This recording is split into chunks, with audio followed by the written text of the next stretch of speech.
Creo que la idea es de que esta charla les pueda servir a ustedes para los negocios que están haciendo, que siempre los agricultores estamos en esos temas, ¿verdad? Vamos a hablar un poco del mercado de granos y vamos a hablar del mercado de fertilizantes. El mercado de granos y el de fertilizantes están muy afectados por lo que es la situación internacional, así que vamos a empezar con una revisión de qué es lo que está pasando en el mundo y cómo nos impacta, y después para llegar a Paraguay y ver los resultados finales de esto. Esto que ven acá es el crecimiento de los distintos países que tuvieron los últimos años y que van a tener. Fíjense que hay una situación muy interesante. Esa barra que ven gris es la barra del crecimiento del año 2020. El año 2020 fue un año de pandemia. Ese año de pandemia prácticamente todas las economías del mundo cayeron. Estas son las economías grandes del mundo. La única excepción es China, que creció en valores positivos de 2,2%, pero creció menos de lo que venía creciendo en la actualidad. El siguiente año, que es el 2021, hay un rebote, hay un crecimiento nuevamente, porque gran parte de las políticas fiscales que se hicieron a nivel mundial hicieron que la gente vuelva a tener dinero y vuelva a generar una demanda importante. Fíjense en China, porque China compra 2/3 de toda la soja que se vende en el mundo. China es el mayor comprador de soja. ¿Para qué usan su soja? Los chinos se especializaron sobre todo en la producción de maíz. Para hacer una ración animal, uno necesita fundamentalmente una parte de carbohidrato que la provee el maíz y una parte de proteína vegetal que en general la provee la soja. Entonces, esta es la situación que hace que esa especialización maicera de China genere una demanda importante. ¿Qué pasó en China? China tuvo un gran problema, una gran crisis inmobiliaria. Acuérdense que este país tiene 1.400 millones de personas. Ahí vive más o menos el 20% de todos los seres humanos vivos hoy. Entonces, ese incremento ese incremento de problemas a nivel inmobiliario hizo que se retraiga y que la economía no crezca lo que venía creciendo. China llegó a crecer a valores de arriba del 10% en un momento dado. Y al crecer a esos valores, lo que hacía era incorporar gente a su clase media. Y esa gente que subía sus niveles de ingreso, lo que básicamente hacía era generar un incremento importante en la demanda de ciertas carnes. Está comprobado en la literatura en general que uno comienza comiendo carne barata, como el pollo, y después pasa a comer carne más cara, como el cerdo, y finalmente el bovino o la carne vacuna, que es la más cara de todo. China es un gran demandante per cápita de carne de cerdo todavía hoy. Entonces, ¿cuál es una cuestión interesante cuando se empiezan a buscar parámetros de si China se está recuperando o no? El 10 de febrero fue el Año Nuevo Chino y es un año donde hay muchos viajes en general en ese país. Y una noticia interesante es la recuperación de la cantidad de viajeros que hay en China comparado con la cantidad de viajeros que había en el año 2019, antes de la pandemia. Este es un buen elemento para decir hay una demanda que seguramente se va a generar. Pero fíjense que estos incrementos que hubo de la producción generaron un exceso de demanda en muchos casos y generaron esta situación. Lo que ven en el gráfico que está más hacia su izquierda son los picos de inflación que se dan. Los picos de inflación donde ha venido subiendo los precios en esos países. Y fíjense el incremento importante, sobre todo en Europa y en Estados Unidos, del nivel de precios. Estados Unidos llegó a un nivel de inflación de 8,6%. Y hoy vemos que está bajando ese valor, está en valores de 2,8%. Cuando miramos la línea anaranjada, es la línea de la inflación en China. Y fíjense lo que está pasando acá. Este no es un proceso de inflación, es un proceso contrario que se llama un proceso de deflación. ¿Qué ocurre cuando hay deflación? La expectativa es que los precios de las cosas van a ser más bajos en el futuro. Entonces, ¿para qué voy a cambiar mi auto si es que ese auto va a valer más barato dentro de un año? Voy a esperar más un año. Esto entonces desalienta el consumo.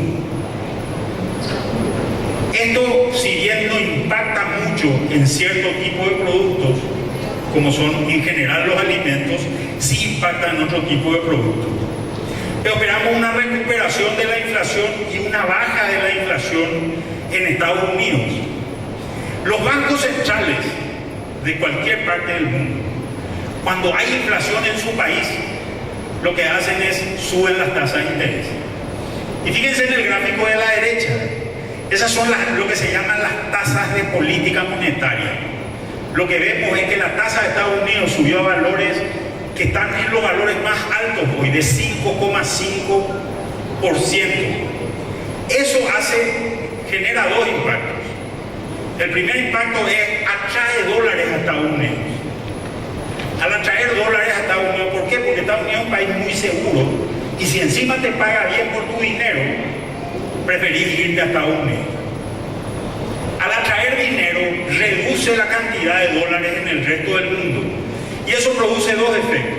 El primer efecto es sube el tipo de cambio en todos los países del mundo y el segundo efecto que tiene es genera una tasa de interés más alta para el crédito. Y ustedes se habrán dado cuenta de dos cosas. El sector agrícola paraguayo se financia en dólares en general. Y la tasa del dólar está más alta en Paraguay por este impacto. Cuando el dólar también sube en los distintos países, los países que son compradores les cuesta más caro en su moneda la soja que están comprando. El caso de China, por ejemplo. China tiene una moneda que es el yuan. Cuando tiene que cambiar ese yuan a dólares, le es más caro el yuan y por tanto tiene menores incentivos a comprar. El hecho de que tengamos una baja en la tasa de interés esperada, seguramente para hasta fines del año que viene, del 2025, hace que seguramente tengamos una perspectiva de que el dólar va a ayudar a hacer subir el precio de los granos en general. Y estas son las monedas. Algunas monedas que son interesantes para nosotros son la línea roja, que es la línea del yuan, donde vemos que había caído a fines del año 2022 y después de caer a fines del año 2022 vemos que hay una tendencia a la suba relativamente importante, lo cual genera también esta situación que les estaba diciendo. Genera un tipo de cambio que encarece la soja para el comprador chino en general. ¿Qué es lo que esperamos? Que esa línea roja seguramente vaya bajando a valores más parecidos a los que teníamos en el 2021 o 2022 por efecto de la propia política monetaria norteamericana. Cuando miramos otro que es interesante observar es la línea negra, que es la relación de la moneda americana con relación a una serie de monedas del mundo, se llama el índice dólar, y ese índice dólar lo que está haciendo también es está empezando a bajar con relación a otros, por tanto el dólar se va a volver seguramente más barato en el resto del mundo y eso es un incentivo positivo para el negocio granelero en general. Otro elemento importante también es lo que ocurre con el negocio petrolero. ¿Por qué? Hoy una parte importante del maíz y de la soja que se producen en el mundo se utiliza para biocombustibles.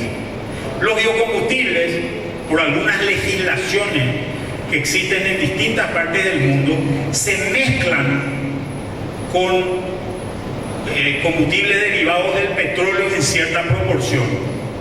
Ahí tenemos un biodiesel en un tanto por ciento con el diésel y un etanol en un tanto por ciento con la nafta. Entonces, ¿qué es lo que fuimos viendo en este periodo de tiempo? Lo que tenemos que mirar es la línea gris, que es la línea de petróleo, ¿verdad? Y lo que vemos es que este periodo de suba muy fuerte que hubo, llegó a 123, es al comienzo del gráfico hacia la izquierda, es en el momento en que comienza la guerra de Ucrania. Y hay sanciones que impiden que Rusia pueda seguir vendiendo petróleo bajo ciertas condiciones. A partir de ahí, como que se incorpora ese número al precio y empieza a bajar el precio hasta que en octubre del año pasado está el conflicto entre Israel y Hamás. El conflicto entre Israel y Hamás es importante porque es la mayor zona productora de petróleo que hay hoy en el mundo, que es en el Oriente Medio, y el temor era que se extienda este conflicto a otros países como Irán, Irak, grandes productores de petróleo, incluso Arabia Saudita. Sin embargo, vemos que vuelve a bajar ese precio, un precio que estaba en el orden, llegó a valores del orden de los 90 más o menos. En ese momento vuelve a bajar a valores de alrededor de 74, 75 dólares el barril, y ahora estamos empezando a subir de vuelta. ¿Cuál es la perspectiva del petróleo? La perspectiva del petróleo es que puede haber una recuperación mundial que va a generar una demanda de petróleo importante. Se está hablando de una recuperación mundial. Mucha gente hablaba que con las tasas de interés muy elevadas íbamos a tener una caída en los países ricos que consumen mucho petróleo. Sin embargo, eso parecería no estarse dando, y seguramente tenemos una expectativa o una proyección de un petróleo en el orden de los 80 dólares o 85 dólares para cierre de este año. Y eso generaría obviamente un aliciente al precio de los biocombustibles que están pegados a estos valores. Posiblemente también tengamos a nivel local incrementos de precios que en algún momento dado se puedan reflejar por estos impactos internacionales. Cuando empezamos a ver cuál es la producción, vemos que estas son expectativas del Departamento de Agricultura de los Estados Unidos, que hay que tomar con pinzas. ¿Por qué hay que tomar con pinzas? Porque todo el mundo mira estos números. Y al mirar todo el mundo estos números, los números que publica el Departamento de Agricultura afectan mucho el nivel de precios instantáneamente. ¿Qué es lo que hace el Departamento de Agricultura? A pesar de que pueda existir un fenómeno importante, por ejemplo una sequía en alguna parte del mundo, podemos empezar a ver que ellos no van a generar tanto impacto porque no van a querer impactar los precios. Entonces, miremos un poco estos datos, y si nos fijamos las dos últimas barras del gráfico de la izquierda, vamos a ver que hay un incremento estimado por el Departamento de Agricultura del orden de las 20 millones de toneladas en soja. Hay un incremento de más o menos del orden de 80 millones de toneladas en maíz, y hay una reducción esperada en el volumen total de trigo que se está plantando. Y estos son algunos datos. Cuando empezamos a desglosar esto por país, empezamos a ver algunas situaciones importantes.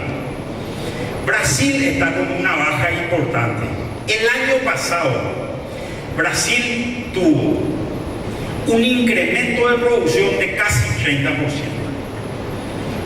¿Qué es lo que pasa en Brasil? En Brasil hay un proceso de conversión de pasturas degradadas en ciertas zonas a una rotación de soja y maíz, una soja zafra y un maíz safriña, durante 2 o 3 años para poder recuperar esos suelos que tienen 70 años en algunos casos de tener la misma pastura. Y esto es una recomendación permanente que hace el gobierno de Brasil.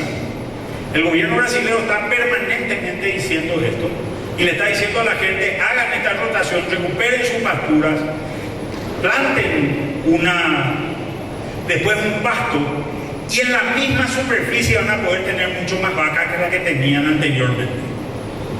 Pero no vuelvan a plantar la pastura, no vayan a seguir utilizando la pastura que plantó su abuelo en ese lugar. Brasil tiene millones de hectáreas en estas condiciones. Mucha gente dice que hay mucho desmatamiento de la zona del Amazonas. Sin embargo, esta recuperación de pastura degradada es lo más importante de todo.